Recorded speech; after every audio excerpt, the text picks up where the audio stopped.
Hey guys, I used the entire Jeffree Star Skin line for 60 days and had some interesting results. So if you'd like to know the results I had, as well as my thoughts and opinions on this skincare line, then stay exactly where you are, keep doing exactly what you're doing, and keep on watching. Now before I get into any of this, let me just say that these are my own thoughts, my own opinions, my own personal preferences. I am a skincare junkie. My routine consists of many products every day. Normally I use a cleanser, a toner, multiple serums, and a moisturizer, an SPF, and some kind of eye cream. And definitely a mask, at least once or twice a week. But for the 60 days that I was using just these products, I only used these products, nothing else. And I could definitely tell a difference. That being said, everyone's skin is different. Something that works for me might not work for you, something that works for you might not work for me. It all comes down to personal preference, taste, and our DNA. I just don't want somebody coming at me feeling some type of way because I don't like something that you love, okay?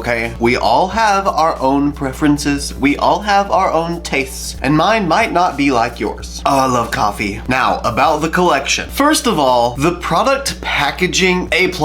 I even wrote in my notes here, everything is A+++++ on packaging. I love the way everything looks. I wish it was royal blue instead of this like Jeffree Star baby Barbie pink kind of color. But still, some of the products are just really unique, like the moisturizing cream, makeup removing balm. That's just really cool. I like the way they look. And I should have some like product shots, like close-ups inserted somewhere around here, as long as I remember to do them, so that you can kind of see them a little bit better. Also, in a general sense, I would say this entire collection would be better for someone with sensitive skin, or maybe somebody that's just starting out in skincare. You're just starting to develop and establish a skincare routine, and you're not really sure exactly what you want or need. I feel like this is a good system to get you started, sort of like an intro to skin. But it does seem like most of the products are safe, if I had to put a coined term for it. Let's start with the makeup removing balm. This is the Make Me Melt makeup removing balm, and it's $32. I actually don't feel like that's a bad price for a makeup removing balm because they usually go a really long way. Typically you can spread a balm really far on your face, unless you wear as much makeup as I do, and then you have to use a little bit extra. I really enjoy the fact that you don't have to use your fingers in this because the piece on top comes off, and that's what you use to actually scoop out the product. And majority of the time, most of the balms I have, they use the little spoon thing that's in the top of the lid, and that's fine, but 9 times out of 10, I'm in the shower when I'm using a balm like this, and I like to turn the shower on, and while my hands are still dry, I'll take the balm out and use that on my face. Problem with that is whenever I put the spoon back in, it's wet, and I can't put something wet back in the jar because I feel like it's just gonna grow mold and get gross, and I don't know,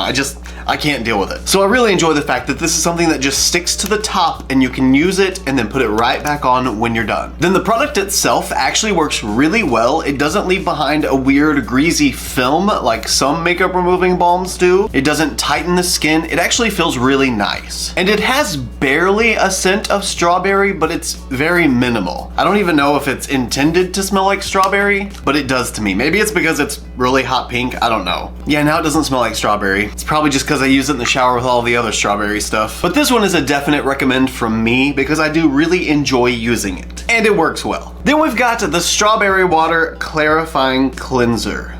This one is $28. And this is one of those that I was kind of talking about where it's just okay. In my opinion, it's a really weird consistency. It doesn't get foamy. It doesn't feel to me like it's actually cleansing my skin. It just feels like I'm putting it on my skin and rubbing it around. Almost like what a gel moisturizer feels like. You know, you wouldn't try to cleanse with a gel moisturizer. It just doesn't feel right. It doesn't feel like it's getting in there and actually cleaning things. And it doesn't really seem to clean deep down. Hence why I do think this would be really great for someone with sensitive skin. I definitely don't think it's going to strip your skin and dry you out or anything, but on the other hand, I also don't think it's really gonna dig deep and get you really clean. It also smells really, really, really good. It has that strawberry kind of scent to it, just like most of the products do. And it's not that kind of strawberry that you think of, you know, like the really oversaturated, really sweetened, artificial kind of strawberry. It smells like somebody just took some strawberries, cut them up, mixed them with some chemicals to stay preserved, and then put it in a bottle. So that part I really like. I can literally literally smell this all day. I want a candle like this. But all in all, this one is a not recommend, unfortunately. I just feel like it doesn't work well. And if I'm gonna pay $28 for a cleanser, I want it to cleanse. Well, preferably. Next is the Strawberry Water Facial Toner. This one is also $28. It's alcohol-free, which is definitely a plus in my book. Typically, when toner has alcohol in it, it's going to strip your skin of its natural oils, which if you're really oily, that might work for you, but it's just gonna dry you out more in the long run. But again, it doesn't give you that tightened, stripped feeling that you get sometimes from some skincare. And I hate that feeling, just like I hate the feeling of rubbing my finger on newspaper because it's so dry and ugh. But this doesn't do that. It's very refreshing and smells great. And if you do use a cleanser that gives you that tight feeling, this helps get rid of that. For the most part, toner nowadays is kind of unnecessary. Originally, toner was useful because there was lye in soap, and the lye would tighten your skin and it was really unhealthy for your skin, and toner would help alleviate the effects of the lye. But now we don't really have to struggle with that because lye isn't nearly the issue it used to be. So what I personally look for in toners is what else can it deliver? Does it boast hydration? Does it boast salicylic acid to help with acne? Is it packed with hyaluronic acid to plump up my skin? I look for those kind of benefits. And as far as I can tell, this doesn't really have anything extra that it gives you. Granted, I use a toner every day anyway, so really I feel like the best benefit this gives is helps prep your skin for all of the serums that you're going to use, or even your moisturizer really. Add some moisture to the skin and helps whatever product you put over it melt into the skin a little bit better and just get absorbed a little bit easier. So this one from me is also a recommend. I enjoyed using it and a little bit goes a long way. A little tip for you guys that use toner, don't put it on a cotton ball or a cotton pad because think of how much toner is getting soaked up into that cotton. Just squirt a little dabs onto your hand and then rub your hand together and put on your toner, or put it in a spray bottle and spray the toner onto your face. That's how you can make the product last so long. And it works, I know. And you still get just as much toner as your face needs. Now to my second favorite product in this line, the Magic Star Hydrating Moisturizer. Yes, part of it is the packaging. Because look at that! That is like luxury. I don't know, it just looks really bougie to me and I really like it. I mean, it looks like a diamond. It looks like a diamond. That is cool. But I do care more about what's inside because it's what's inside that matters. And this is a wonderful consistency. It spreads out really evenly. You don't have to worry about it balling up like some moisturizers do. Even whenever you put on SPF, it works well with every other product that I apply. It helps plump the skin. It smooths out texture. It made my pores look a little bit smaller, which is always welcome. And again, it smells amazing. Yet again though, there's nothing really special about it. It doesn't offer any specific results, like plumping or helps discoloration, etc., etc. It's just sort of your very generic hydrating moisturizer. And again, that's why I think the entire line is great for somebody that's just getting into skincare because you don't really know what your skin needs yet, per se. But just as a general moisturizer, I definitely do recommend this one. Your face just smells so fresh afterwards. Looks plumped up, the lines are minimalized. Next up, the Morning Dew Hydrating Eye Cream. I really don't like this one. I hate this product with a passion. It's $24. It offers nothing I need, and to me it resembles more of like a makeup product, more of a cosmetic than a skincare because there is so much reflect in it. I can't speak to how well it works for someone with puffiness under their eyes because my problem is darkness, not puffiness. And I will say in a studio setting, this works okay because it reflects so much light that you can't see as much darkness under the eyes. But in real lighting and in regular life, it adds so much shimmer and highlight to the skin that it just makes texture look worse. If I've still got it and I can find it, I'll insert a video that I took close up of what this made my under eyes look like, and you'll see what I'm talking about. It's just not a cute look. I prefer using under eye products that actually get to the root of the issue and sort of solve the problem from the inside out. For instance, the Algenist Triple Algae Eye Cream, I think is what it's called. Something like that works wonders on my under eye darkness because it gets into the darkness and like fixes it from the inside. I don't exactly know how or why, but I know that's what it does because I experienced the results. This doesn't do that for me. And I can't even speak to the hydrating part of this because I couldn't tell that my lines were smoothed out because there was so much shimmer. So the eye cream, hands down, 10 out of 10, do not recommend. Now my favorite product from the line, the Glow Face Mist. This is perfect before prepping for makeup, as well as just finishing off your skincare routine. It also helps plump the skin, smooths out your fine lines and texture, gives you an almost baby face glow, if you can imagine that. And again, it smells really good. Actually, I'm in the mood for some.